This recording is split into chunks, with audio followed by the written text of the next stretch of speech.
Hello and welcome back to another episode of Supercoach Insider. My name is Ben. And I'm Chris. And thank you for joining us for our hot topics into round 13, Chris. It's the bye rounds. The changes have been made. It is fucking anarchy, Chris. I'm excited, and I'm excited for two reasons. First of all, I'm excited to be back after a week off. The boys are back. The boys are back. Fuck, it's been a while since we've done that as well. I'm excited to be back, and I'm actually excited for the bye rounds because I planned really, really well, and I'm just coasting away. My back bye was always going to be at my best. Well, when you don't have, Oliver or Steele. I have Steele now. Now you do. Shut the fuck up. PS, shut the fuck up. But yeah, so, I only had to cop, Oliver's 200 score that I didn't get to have a good bye, Oh, how much were you sweating when Bontempelli was on 100 at halftime? Fuck, don't even get me started. I'm like, slow down. Please someone tag him. Someone Why is no one ever on him? By the way, what's that about? He looks like this, and then he goes forward, gets a goal. He's like 6 meters off the contest, handball receive, and just no one's anywhere near him. Like, how does that happen? Tell me. Doesn't make any sense. Sorry. That's okay. Hey, look. He's arguably the best player in the competition, right? Like, he'd be right up. Like, he'd be top 3 cert. Well, especially when no one gives him any attention. That's amazing. Surely. And he's taggable too. I just don't get it. Hey, now, people forget. Do you know I actually brought him in for Josh Kelly? Did you? Well, I brought in Neil and then I burnt another. When I got Neil, I'm like, well, I'm not going back to Josh Kelly. And then I was like, so I got Steele and Bontempelli. Ah, fair enough. So it's not too bad. You've gone all right. Thank you. Thanks, Chris. You're not going to go all right in round 14, but... No, I am in some trouble, but we'll get onto that. Before we move on, our socials, SC Insider 100 on Facebook, Twitter, Twitch, you name it. And also all of our audio platforms. You can find us Spotify, SoundCloud, iTunes, Google Podcast, Stitcher, and a few others. And the YouTube, Chris. I'm going back to the YouTube because I just re-signed up for YouTube Premium, which is amazing. By the way, YouTube Premium is arguably the best investment you'll ever have because not only do you get... This is not sponsored. No ads. Seriously, it takes out all the ads because there's nothing more that I hate than watching anything on YouTube with ads. It just actually flames me. But you also get access to Google Play Music, which is basically Spotify, but not. So it's the essentially same thing, but it comes with no ads on YouTube. Like, I don't understand why you wouldn't enjoy that. It's amazing. For those out there with YouTube Premium, yes, tip of the cap to you, sir. It keeps asking me if I want my free trial. You should take it. But do you use most people use Spotify? Yeah. So instead of that, just use Google Play Music instead, and you're paying the same amount, but now you have no ads on YouTube, and I've just saved your life. How many hours of viewing YouTube do you think you have on those ads? And now Christopher has just added to your life. You're welcome. I don't watch enough YouTube for it to, but hey, look, if that's I smashed the YouTube. Not just the YouTube.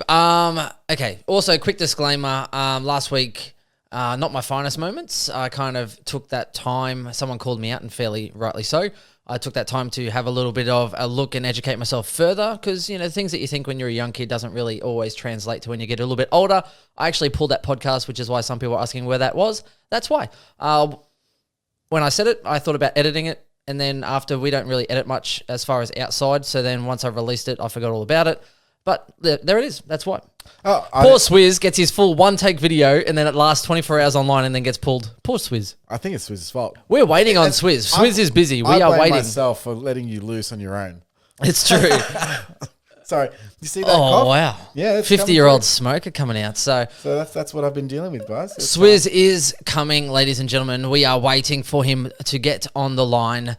So that will happen momentarily. If I remember to unmute him, that'll be lovely. Okay, so let's talk about the dilemma at the moment. So Dane Zorko, I'm not sure what his excuse is. I mean, he should know better than to swing his arms above head height because it's going to hit someone else in the head or whatever he did. I have an issue with it because...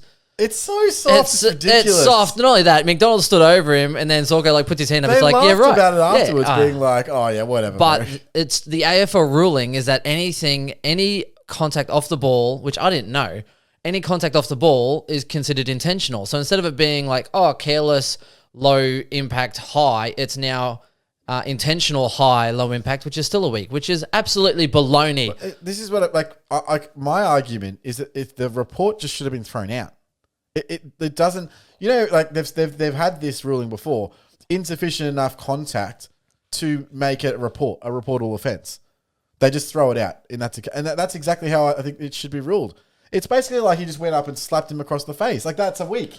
Oh, what about what about Wilson slapping a bit of somewhere else, getting a week? Yeah, well, what a dog act that was. Yeah, but like that's sort of like it was actually nothing. It wasn't. There was no impact.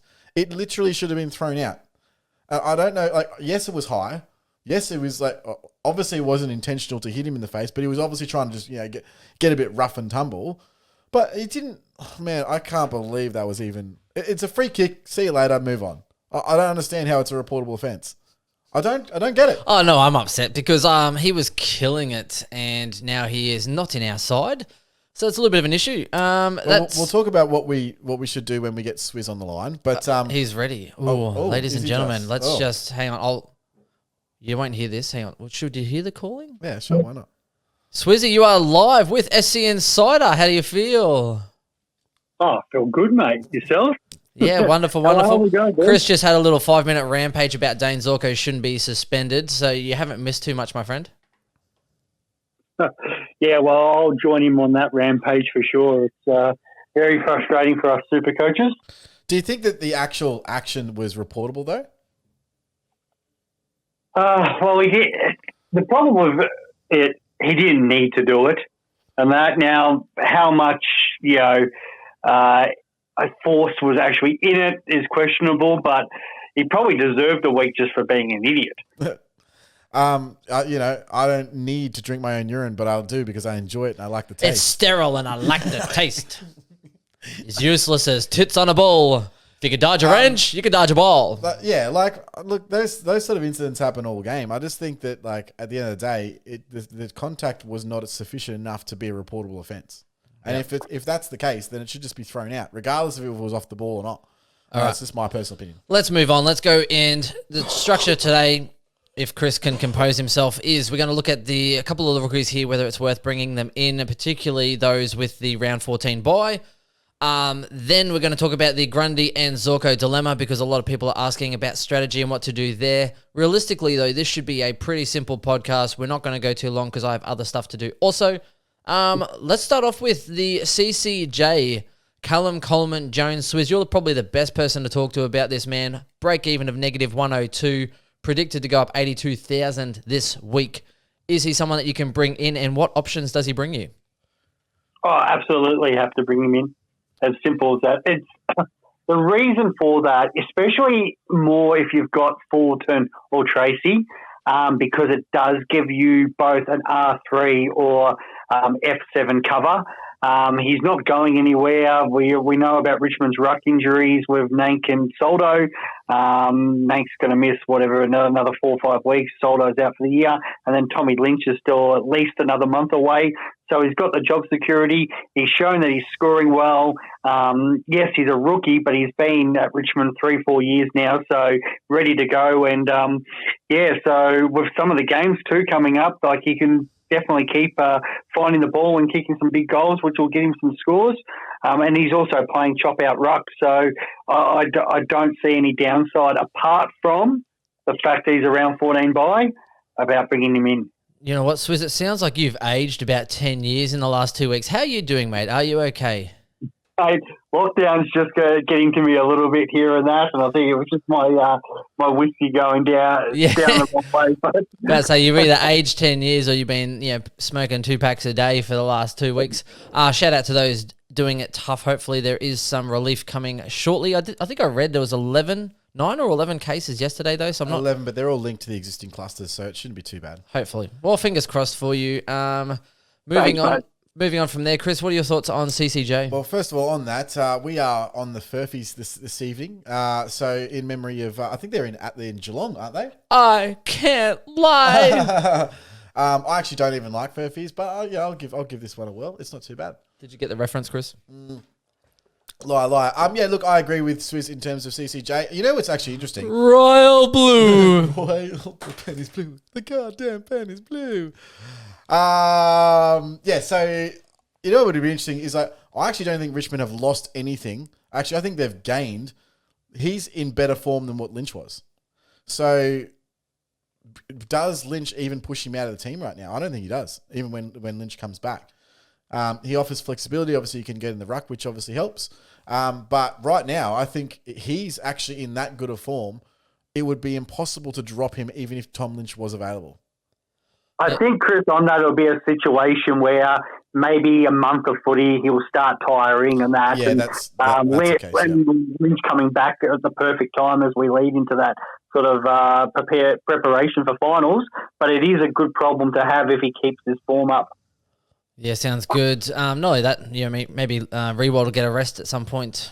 Yeah, maybe he's getting old, so he's got to he's pitch himself. Jumping better than he has his whole career. So yeah, and let's face it, Richmond will be sleeping well this week, knowing that they might just get Titch and Chera into their side. So why not? Let's just aim for everyone. Yeah, why not? Sure.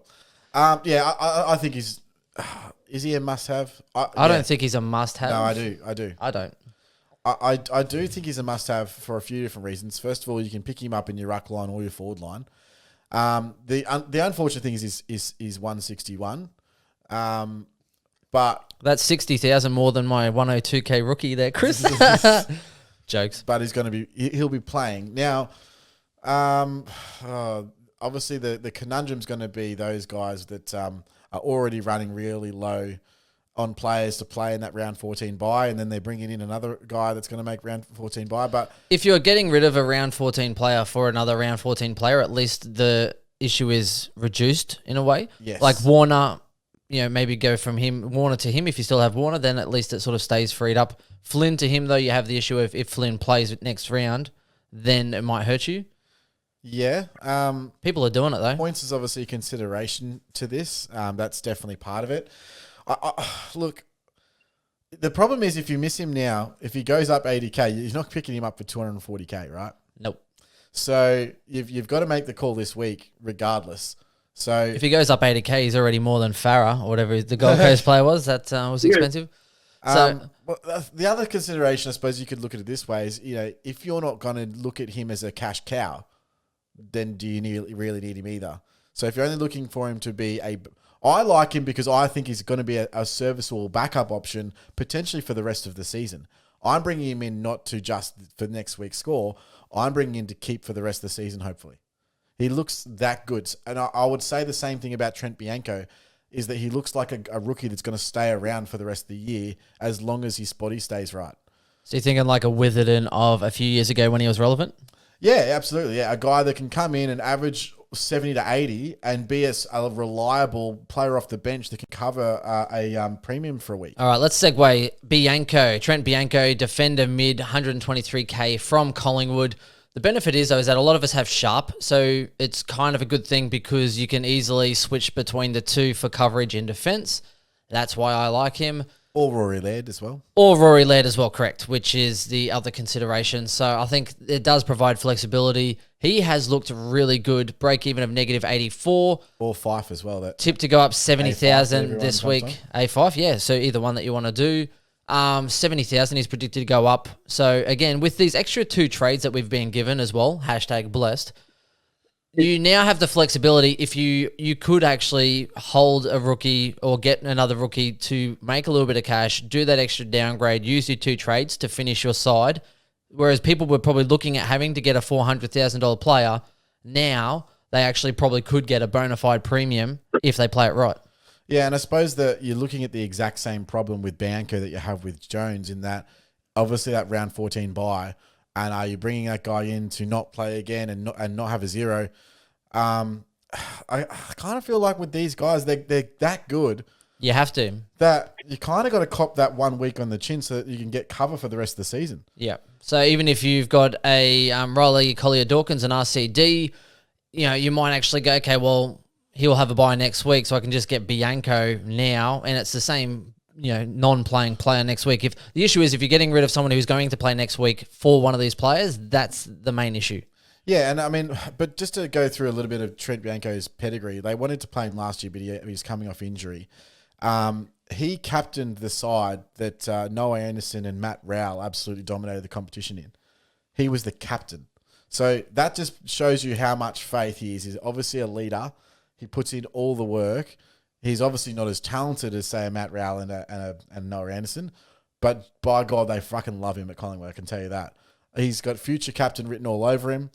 If they have a choice and his body holds up, he will play every single game this season. So he hadn't played. He didn't play at all last year. Every game this week. Fuck his game. He's playing off 1 day breaks, Chris. He didn't play at all last year. He literally came in. He was off injury. He played 1 game in the VFL, and they went, "Yep, okay, you're good enough. Let's go." They're obviously wanting to get him into the senior side. So it's 100%. I think in terms of job security, he's arguably even higher than Coleman-Jones. He's a little bit cheaper. He does have some great flexibility. If you have to pick between one or the other, I'm probably leaning Bianco. But based on price? Based on price, flexibility in your team is a lot easier to bring into your side because you can obviously got that mid flexibility. Swiz, what are your thoughts? Yeah. Yeah, so this is some of the discussion that we had last week, Ben, with the whole, are you a league player or a head-to-head player or both? Now, if you're a league player, it's just a no-brainer to bring Bianco and CCJ in because of all that cover that it'll give and the scoring potential that he's going to have. Also have a look at your upcoming opponents, because if your upcoming opponents also have many missing, it's not going to affect you by having, only playing 14 or 15 for that round 14 bye as it is. So these rookies who, sort of, as you said, have been blessed because of their potential, as in CCJ and Bianco, I don't see anyone who's going to rival them coming up in the next couple of weeks. So you've got to take the value where it's there, and these guys are absolute value for this, what they're giving us in output. Yeah, no, I agree. Last one here is Ned Reeves, 123K ruck. Has done quite serviceably. Just signed a contract extension. I think he had a bit of a shoulder knock a couple of weeks ago. Hasn't been listed on the injury list. I haven't heard anything negative to say, so I think he should be playing. He just signed an extension, so I think it's sort of looking good for Reevesy, boys.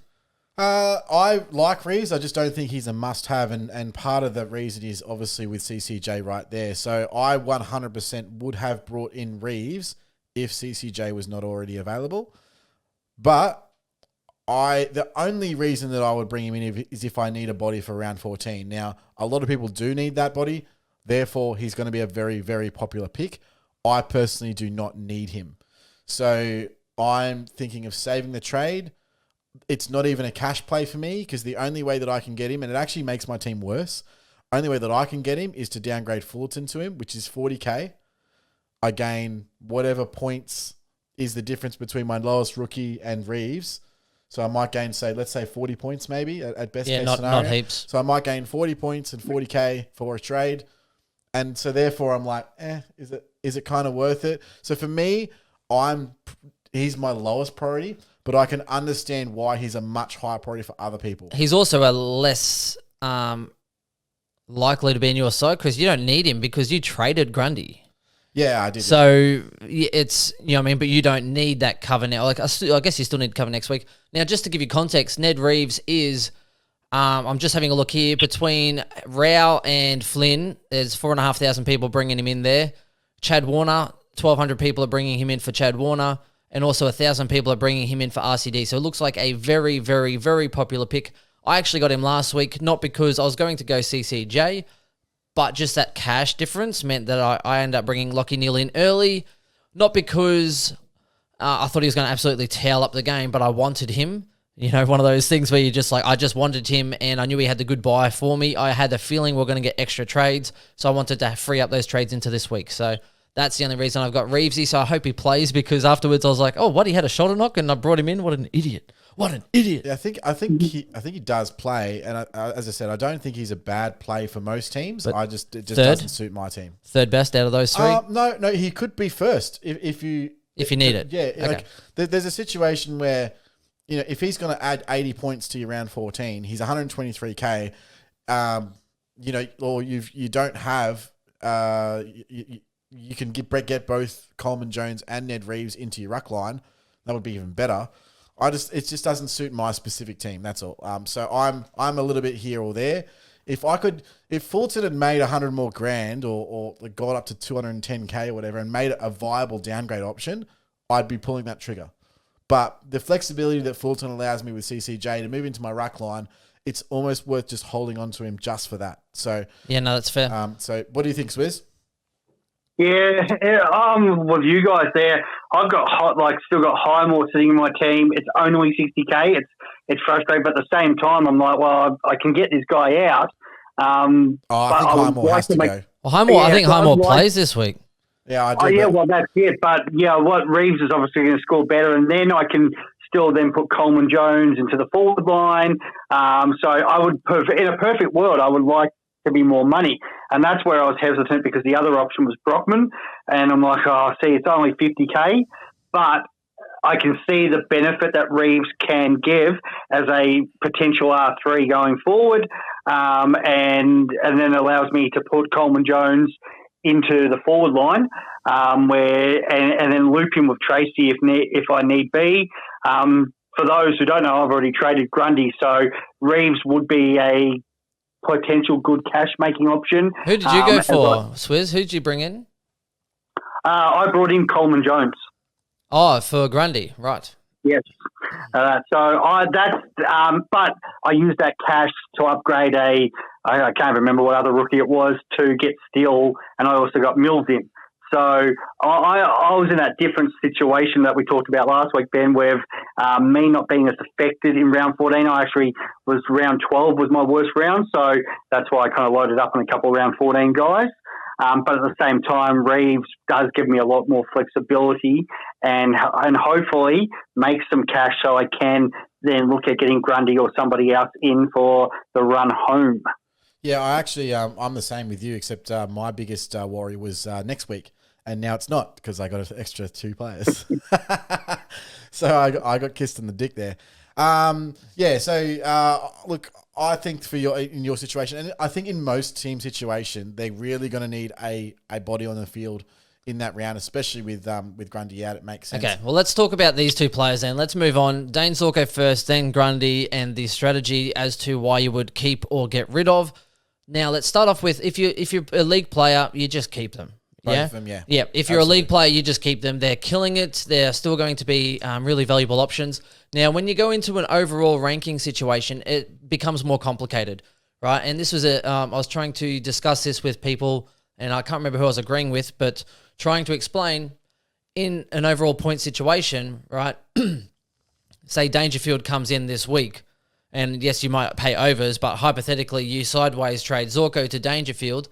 Dangerfield could average you 100 points for the next 11 games, and he still out-averages Zorko, averaging, that goes a 120 for 9 games. Right? So then we're talking about overall points. That's kind of what we're considering. So I was chatting to, I think it was Swiz and you boys the other day when, Whitfield wasn't running laps at training, which we'll get into. Fucking Whitfield, never trusted. Meanwhile, are we back at trusting GWS players, like ever?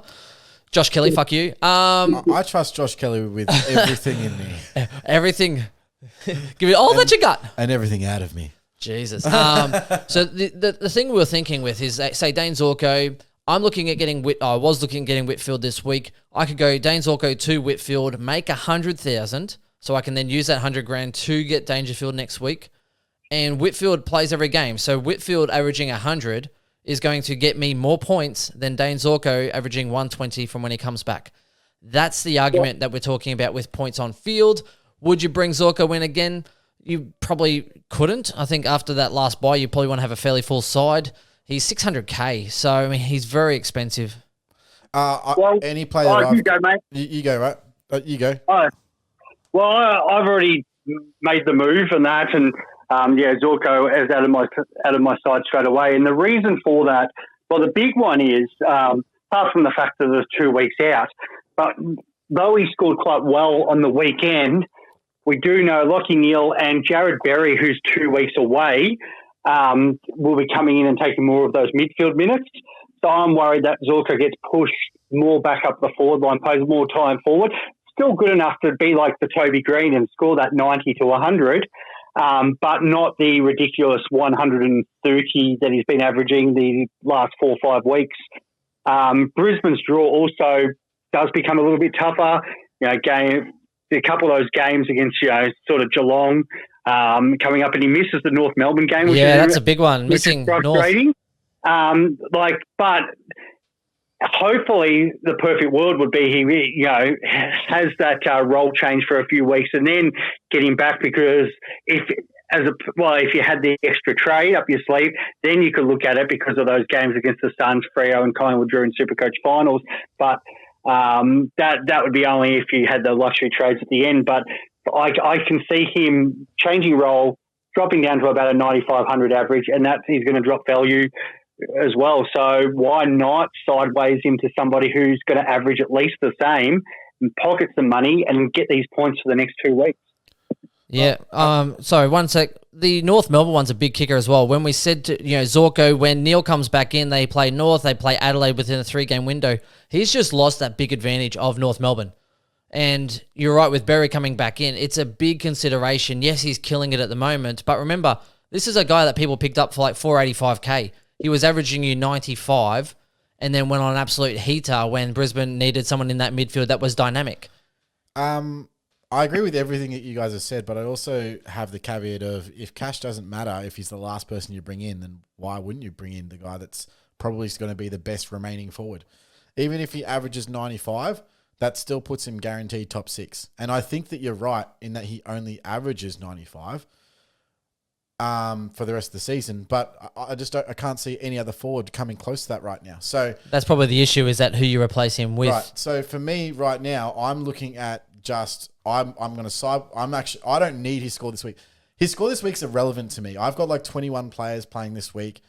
His score, I've got like 14, 15 premiums. Like, let's say I sideways him to Danger this week. You probably don't make much profit. Danger's the only one that I want outside of Neil, and I'm already getting Neil. So all right, so I've got to go to Danger, which means that I'm paying premium for Danger.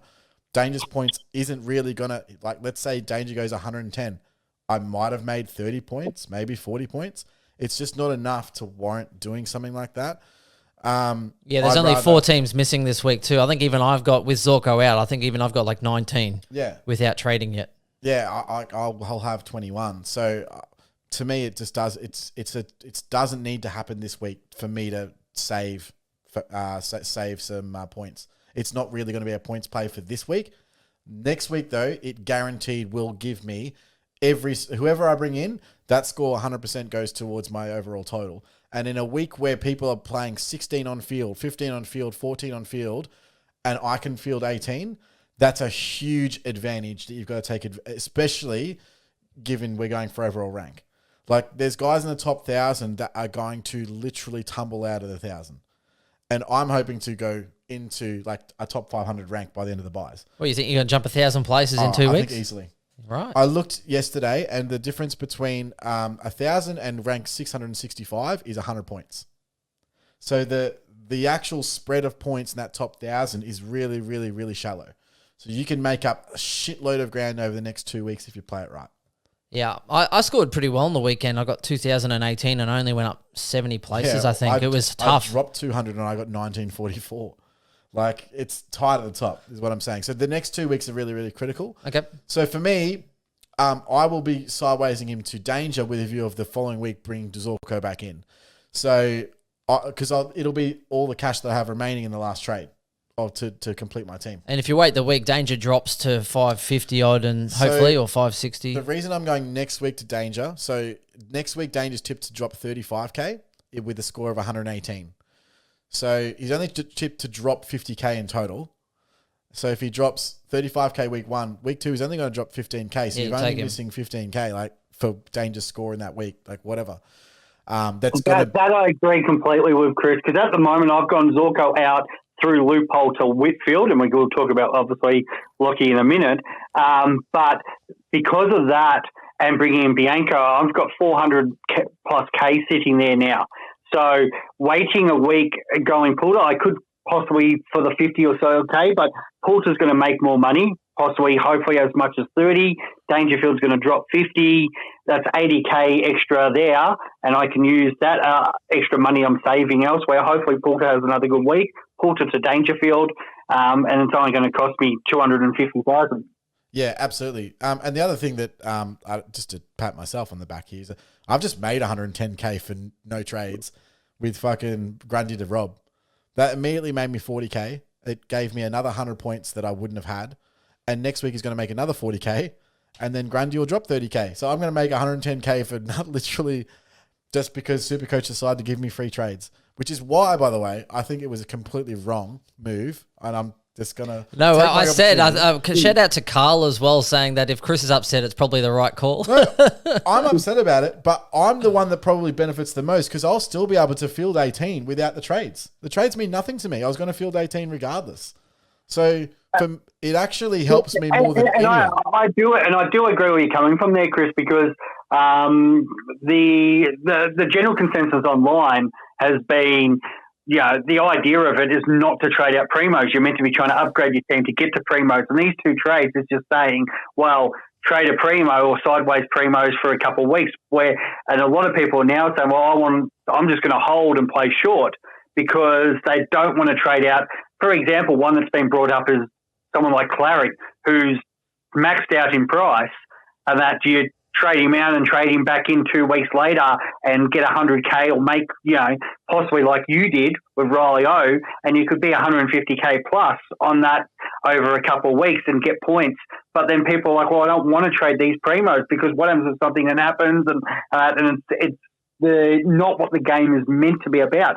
The flip side to that is it does add an extra element, and those people who are willing to take risks or find the value like you did in Rob, and it pays off, then it gives you a great opportunity to move up the ranks. Look, I'm happy. I've expressed my opinion on every game that's changed from the general fixture. I believe it should be 1 trade per game, which is only 1 trade added because it's like a little bit without it being too much. But look, I'm happy with 2 trades because I've been trading by the seat. Like I've been flying from the seat of my pants.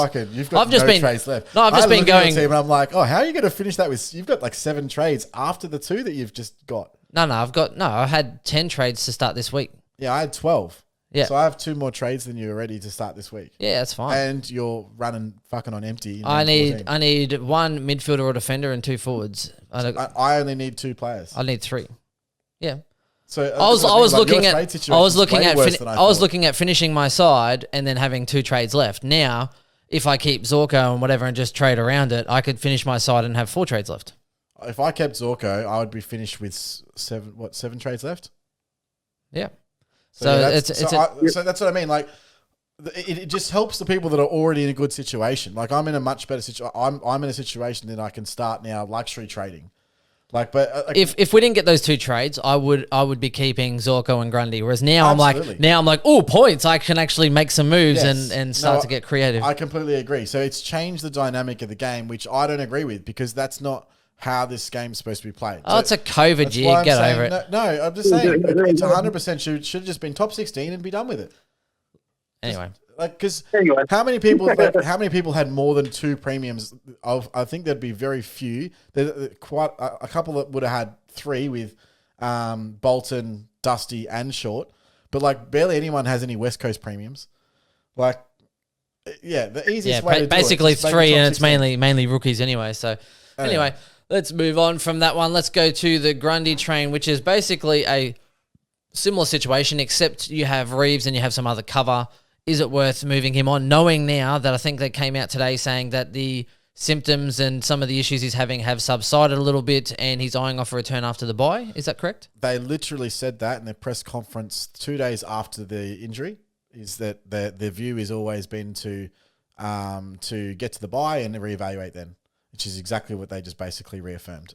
They said he was feeling better though. Yeah, no, they said he's on track. Is like nothing's changed. No, nothing's changed. He's not coming back this week or anything like that. The problem is, I just don't think there's a value move right now for Grundy. No, not when you can get a Reeves and hope he plays for 2 weeks. So, exactly. or a CCJ for that matter. Yeah, the move for Grundy was last week, where people like yourself who went Rob or someone to Nick Nat, I've gone into Steel, because now I've got those extra points, and you guys have got the points and we've got the value out of it. But now with the 2 weeks and that, it changes because most people have the cover this week. So as you talked about before, Chris, a lot of teams are running more than 18, between 18 and 21. So it doesn't really make a difference for them this week. And then he was always going to miss his round 14 bye. So unless you are playing for overall points and your team really needs to do a trade, and that it's now a hold, where last week I thought, it's a definite trade. Yeah, and the fact that we obviously had the extra trades really changed things around. I think that there is a situation where you could still go, Grundy to Reeves, but the problem is, how do you get Grundy back? Because are you holding that cash then? And then are you saying... Well, that's the only thing you can do then, isn't it? You've got to just get Reeves, hope he goes up, say 140, 150, and in 3 weeks' time, bang. And now, okay, yeah, you've made some money on that, and that could help you finish your team for those who, might still be struggling to get the full premium. But... yeah, what's the other option outside of that? There's only one really that I can see, and that's Goldie. And the reason Goldie is obviously he doesn't have the bye, so he can play across the next 3 weeks. And you probably, even though it's a 2 week and he's going to be back in 3, you probably don't trade him in that first week back because you want that price drop. So I can see a 3 week window still. What's Goldie priced at the moment? He's probably the only one. 500. Yeah, so... it's kind of a cash play. You make a little bit of cash. But the problem with Goldie and that his break even's 142. So he's 141. He could drop some value because he's 150 from Hawthorn comes out of the score. Though they've got the Giants Lions done, so he could score well there. At the same time, Goldie hasn't been scoring that well, apart from that one real massive game against the Hawks. He's got a 67 in there, a 76, a 75. So you could actually do more damage by going to a Goldie. Yeah, absolutely. And so that's the risk you take, really. I mean, there's really no good trading options from the rucks that had the first buy. So who else you've got? You've got Flynn, obviously, you're not trading him in. He's pretty much capped. Zach Smith. Yeah, Zach Smith was actually brought up, and it did get me thinking. I know we don't normally like guys like that, but that may be a possibility because he's got the job security, he's going to go sort of 70s. He's got that negative break even, but and if you were worried about Reeves, maybe job security being a bit less, possibly. But yeah, it's not the greatest option still. So we're saying Reece Stanley is the option. Well, imagine? What is Port Adelaide's situation in that at the moment with Lycett and Adams? As far as I know, Lycett was suspended. Lycett was suspended for 4, wasn't he, 4 for the weeks. sling tackle? Yeah, so he's still probably got a couple. And they had the bye, so that doesn't count as you round off, does it? No, definitely not. Yeah, well, that's why I was just thinking what sort of Ladham's been doing. He's got 95 and 130 now that he's got that role, and he's so maybe that might be a short-term option. Geelong don't really have a ruck. He does. He plays against Geelong, then he plays against Zach Smith, and then Sydney, and then hopefully maybe even Hawthorn and the Reeves. So you might get 3 or 4 weeks out of a Ladham's at 377. So could be that real left field option. Yeah, I actually don't hate it, to be honest. I think that's probably the best of a bad situation. Speaking of the best of bad situations, those who had Tracy on field absolutely got kissed on the dick last week. You're talking to Swiz. He has Swiz, but didn't you have him on the bench though, Swiz? Yeah, unfortunately, because it doesn't count.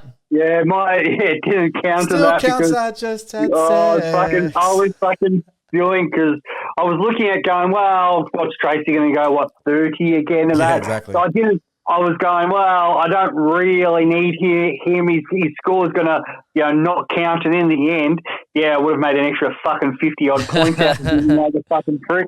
At least I got some cash and I know his job security's better. But, looking at it, maybe a Ladham's, and he is a ruck forward. And since he's taken over that full-time ruck role, he's got the 95 and 130. So, there could be definitely an option there. Tracy's actually a potential training option this week with his negative 32 break even, and he's still priced below CCJ. So just no chance. Just kidding. Do not do that. That's a bad option. Do not do that. Very, very interesting. Right, so if you're doing it, we say, look, the only way you're doing that is Ladham's at an absolute best case scenario. No, I don't even like. I thought Ladham's had issues too. I'm not sure. I just don't like the option. No, I don't like any options this week for the rucks. I think it was either last week for Grundy or you're holding now. Ideally you have Reeves or CCJ for at least cover this week, and then you make your bed with that. So. Well, but I'm going to say maybe I'm happy for people to, it's everyone's own choice, but I don't mind the Ladham's one the more I look into it, just because he's also ruck forward. So if you do have that swing, might give you a little bit of flexibility and for the next couple of weeks or that. So yeah, if we're talking, if you had to do it and that, it's an option at least. Which will probably make you some cash. It's also always the option from Laddams to Marshall in about 2 or 3 weeks as well. So yeah, so that's the thing with me though. That's where I think Zorko does come up into contention again, because if Dangerfield next week, if you can't have that cash, then I think that frees up that one. Plus then Marshall and even like Sidebottom could probably match Zorko for a lot less. I don't. I think that's the. Oh no, I don't like the pick. Me either. I hate the pick. I really struggle with the forward still, because so if I'm trading out Zorko to not bring him back, who else is there? Who else is there? Anyone on the horizon? Butters is out for until the foreseeable future. You got potentially you're really looking at Taylor Walker again. Like that's an option. Well, the problem is Tom McDonald's got his bye next week, but Bailey Dell at some point has to be looked at. And well done to anybody who got him in early, because he's made 226K this year. But the way the Dogs are sort of playing him, he just seems to be that consistent scorer, gets a few of those kick-outs. So of the shit forwards that we've had, he's probably one of the more reliable ones.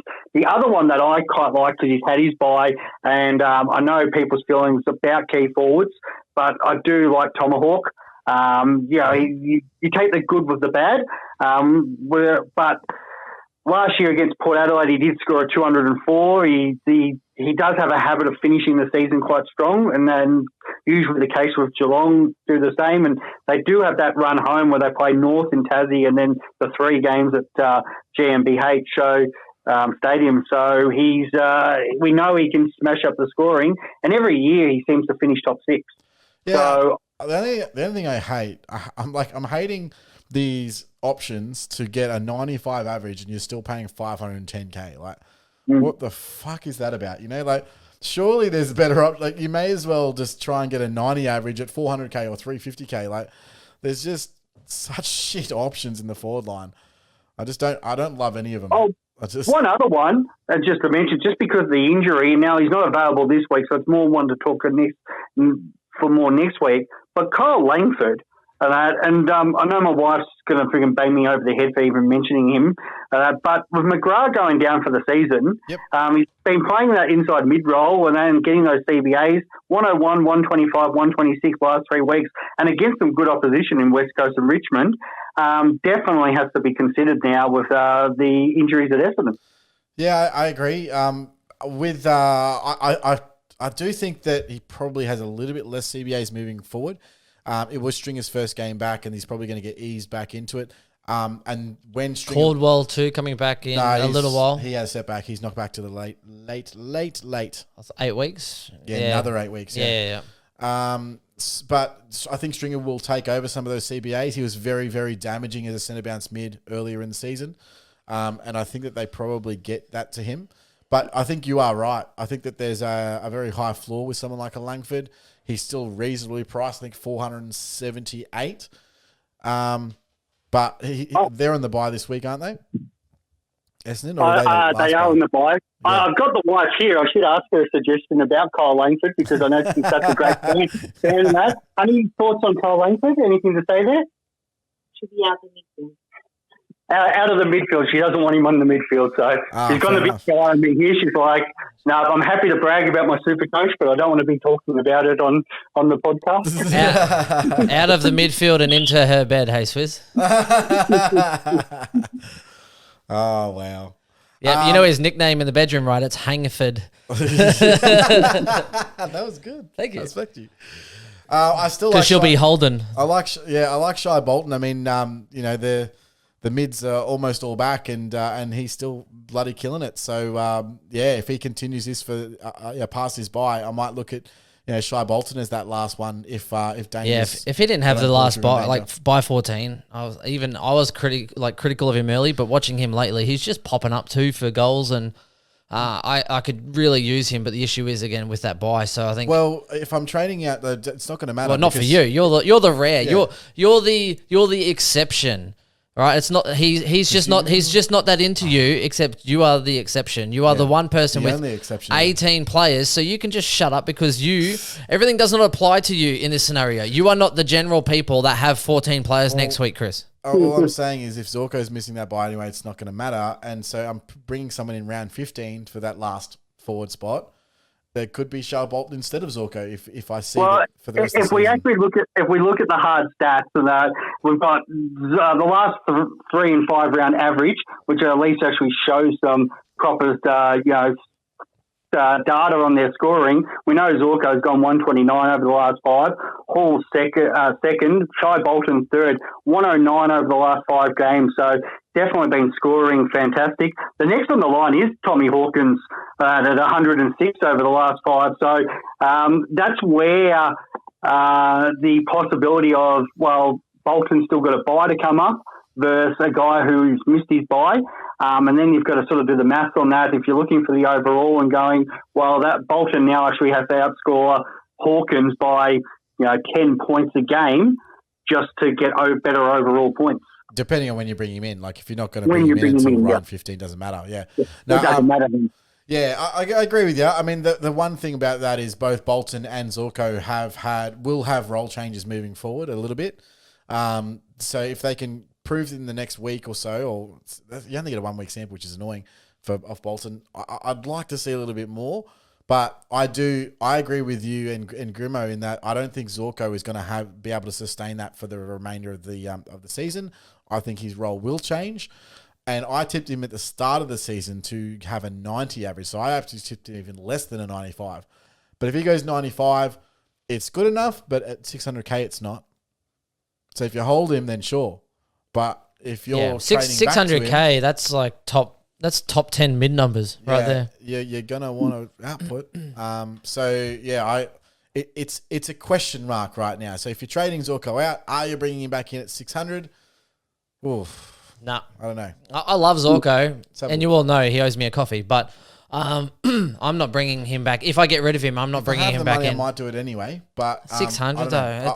I'll coin flip it on game day. To get him back in at game time decision. To get him back in at 600, you are easily burning at least another trade. Oh no, not me. Again, because I'm not bringing. I just made 110 grand from Grundy for no reason. I literally just have all this other cash. I'm like, oh okay. I suppose I don't need that extra downgrade then. Supercoach kissed me on the dick, and I don't understand why, and I'm the one that complained about it. So yeah, maybe you can fix those half-ass premiums you've got, Chris. Well, that's the next step. I've actually looked at getting in 2 weeks' time I can go Taranto to Clary now. Sorry, I just tried to say that with a straight face because people must be angry about that. I'd be angry about it if I was you guys. I don't care, mate. You're like 12. This is what I mean. You're like 1,200 places behind me right now. Give me 2 weeks, mate. Give me 2 weeks. Let's see how that round 14 lubes you up. Yeah, I'm already applying the extra thick lube right now. I think I had 15 in my side, including Zorko. So now that hurts. And I think I'm missing a lot of premiums for next week. You have the sideways 4 premiums. Well, I started off loading up round 14 players because I was expecting to trade aggressively in the buys. I started loading up the lube to lather the penetration. Yeah, heat it up, mate. It's a bit of winter here. Yeah, geez. Okay, so let's have a look at that. Those up on the horizon, though. Can we talk Whitfield and some of these players that you would possibly consider bringing in this week, boys? Absolutely. Let's go. Where do you want to talk about? Otherwise, we're just going to listen to Chris talk about himself for a little while. Yeah, I like Whitfield, but I'm only looking at him as a luxury trade. So the only way that I would do Whitfield at the moment is really for short because of that round. But again, I don't need to. Here he goes again. So here's the thing. I'm thinking Whitfield, right? I need another midfielder, but I can swing lead into that midfield for a little bit of that flexibility. Whitfield, the benefit is they play North Melbourne this week, then they play Carlton, then they play Hawks, which is a 3 big opportunities. I mean, his high score against Carlton's 170, Hawks 135, 140. He's got a big ceiling, 159 against Gold Coast, which are playing in 5 rounds' time. Their back end of the year is really delightful. Hopefully Josh Kelly doesn't do anything in those easy rounds. He might hurt me there, but that's why I like him. Now, what I don't like is the fact that, precautionary or not, him running laps today and not actually in main training, it might be management loading. We can't trust GWS to save their fucking life to tell us what's actually going on. We can't. And then now I'm back in this. I'm like triggered, PTSD, triggered by him doing laps and then going, what? They mustn't be telling us something. He must be out coming up shortly. We don't know. I'm not bringing him in, but I've just made an executive decision. And the reason is this. If Whitfield does go down for whatever reason, then the likely scenario is Kelly moves into Whitfield's role again, and he's already going to suck. So not only will I get hit with Whitfield going out, I'll also still have Kelly as a problem that I'll need to deal with. That'd be delightful. So, Whitfield, go down. Whitfield, go down. So personally, it's not worth bringing in Whitfield to double down on the bad news that can happen with it. It's actually more of it increases my risk factor exponentially. So I won't be bringing him in. I can see the appeal to bring him in. If there were, I actually would probably rather Mills. Same here, but bad buy. Mills? Yeah, but $570, I think he is. He's quite expensive, Millsy. Yeah, well, I wouldn't be looking at doing any of these sort of luxury trades until after the buys. I don't think when you've got a clearer picture of, you've got on how much money you have. Yeah, like what sort of cash do you have? What's your cash position? Yeah. What trades do you have up your sleeve? Who can you trade out? How can you get to those guys? You need a bit of clearer picture. Now, if you're in my shoes and you had one midfield spot, you could put Laird into the midfield, Whitfield in defence, or would you just go, you know what, I'm just bringing in a really good midfielder and bring in like a Zach Merritt or someone else, or a Took, whoever. Although Rowell's coming back in. My last mid, yeah. With your cash position, I would be waiting.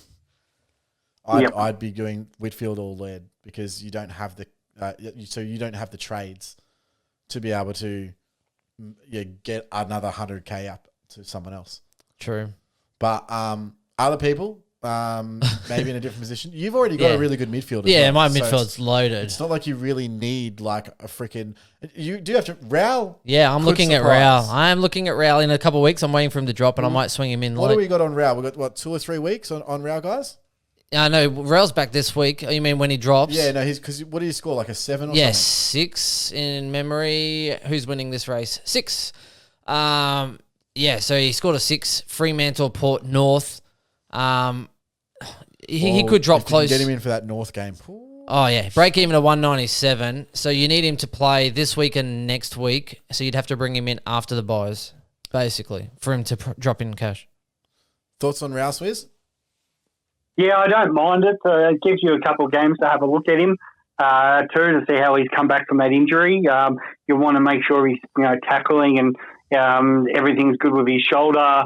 So we get that time to have a look and see how the sun's set up and go. If it's a case where they're just kind of managing him back and he's they're rotating the midfield minutes, which I don't think they do. Usually, I can see them throwing him straight back in there, but at least it gives you that fortnight to have a look at him, and then it's hopefully the perfect time with that North Melbourne game. Yeah, the sick part is you could probably go like Poulter to Rowell for probably like 80K. If you hold Poulter. Yeah, that's what I mean. Rowell could be sickly cheap, which makes me believe maybe instead of trying to go for this awesome midfielder or going a Whitfield, because I think Rowell will match Whitfield anyway. Well, the other option is you can get Rowell as your M9 and look to spend the extra cash that you have instead of going up to start looping someone like a Matt Rowell. So Rowell with Houston. Do a bit of a switcheroo. Houston? No. Can you even do that? No, as in if I had Whitfield in defence, fills my team, and then if I bring in Rowell as that extra option, then I can swing in, which is flexibility. So that's what we're kind of looking at as you get through. Mm-hmm. Yeah. So interesting. All right, boys. Who else are we looking at? Anyone else for this week or next week? On the next week. It's more the big ones because you've got some people still, like myself, don't have Bont or Parish, or just absolutely smashing it at the moment. So definitely got to look at those guys, as expensive as they are. But it's maybe if you did have that Grundy cash or you had extra cash or something like that, those sort of players would be perfect because, they've been smashing it. Like Parish has got a 3-round average of 150. Just absolutely ridiculous. I looked at Parish last week to go Grundy to Parish, but I was like, I'll pick up a cheaper option in Parish and I'll bring him into the midfield and I'll have him for a couple of weeks. And I was like, yeah, I can't afford him. He is so expensive. Now, he's actually gone up 192,000 for 658K. He was averaging you 88.2 after round 5 and was 467,000. Then he's gone, what's he gone? 7 tons in a row, and he's gone 130 or more on 5 of those occasions, including a 152, a 162, and a 166. It's ridiculous. Can I just say, the Essendon coaching team, and I know that have had some changes or whatever, all of us watch a lot of football, and all of us can quite clearly see that Parish was their best centre bounce midfielder that they had on their roster. And how has it taken this long to him finally get a run at being at? Because I don't get it. Well, mate, it's not just our group chat, but other group chats that I'm in that just talk footy. And I hate it because you make comments on Twitter, and I'd made a few this week, which the Essendon supporters weren't too pleased about. But you make comments to do with with this about actually playing players in position, and you get the normal nuffies come back. What do you know about footy? You're not a coach, rah, rah, rah. Yeah. But we see it time and time again.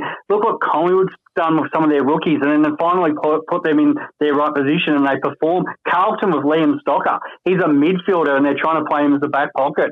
Like, these kids play in the midfield as they're coming through, and that you've got to play them in that position when they hit seniors and that. Maybe have a few games, get into the field for it, but there's a reason why these guys were picked, and they were picked as inside midfielders. Yeah, they have how many years of junior footy? That's what they're strong at. Not only that, you get more confidence by doing something you're familiar with and something that you actually do well. You look at Keys from Brisbane when he got delisted. They didn't need any inside midfielders. They're trying to play him forward. He couldn't play forward very well. He wasn't good at adapting to those other roles that they needed him to do. So he was playing seconds and then get delisted. Adelaide pick him up for free, put him in the midfield, and then you actually go, Ben Keys actually doing pretty well in the midfield for that team. So it's quarterback. It was Dimmer's whole philosophy. Instead of going with the whole, how can we improve you? Let's play you in positions and play you what you do well.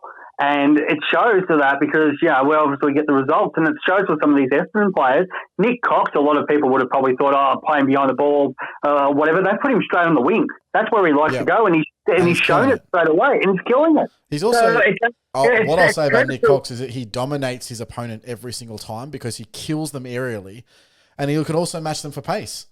So I love Nick Cox. I think he's a fantastic player, and he's going to be a great player moving forward. But you've now got to look at getting a serious player onto him that's going to match him for height.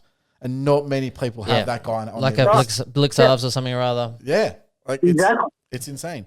Now, what I will say, in defense of this, is that there's a thing called quarterback theory, which is basically that all quarterbacks are really good looking because it's the most popular position to play on the field. And so when you're a kid, obviously, the popular kids get chosen to play the quarterback role, right? So they end up with all the experience in that role. Therefore, that's what they do. It's the same with midfielders.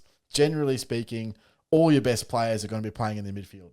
So when they go to the draft, they get drafted as a forward mid or a defender mid because that's really how they, that's selectors went, they can play in midfield. They can accumulate the ball. Yep, they can play. Very rarely do they go, this guy's a specialist forward pocket player. I'm going to pick him up at pick 15. That doesn't happen. So, and it's true, and too often, and we even saw they mid-season they picked a little bit more for needs and that, but a lot of the players they want what's the upside or what more can they do? Can they play in multiple positions? And we see with the Bulldogs for how many years there, Beveridge after the premiership continued to try to put people and players in different frigging roles which they weren't comfortable in. And then you put them in the right role, Libba being the obvious example, who couldn't play forward to save himself, goes back into the midfield and dominates because that's what he is. Yeah, I agree. So I suppose there is a balance there with lists in that, let's say there's 50 players on a list, 35 of them are midfielders? The rest of them are key position players that also get thrown around. So I can understand why there's a squeeze for those midfield spots. But, surely Parish has just done his apprenticeship.